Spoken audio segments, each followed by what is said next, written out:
नमस्कार सांग मैंने आज न्यू ब्लॉग को आपण स्वागत मु भल अच्छी आशा कर आपण मैंने भी भल थे।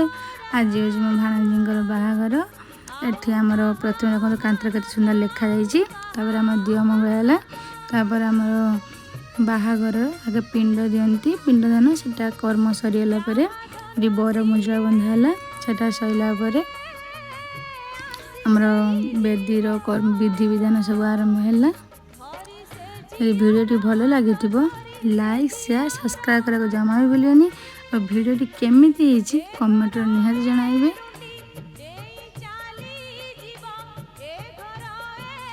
आज ब्लॉग टी रखिली देखा नेक्स्ट ब्लॉग रे रहिली। जय जगन्नाथ।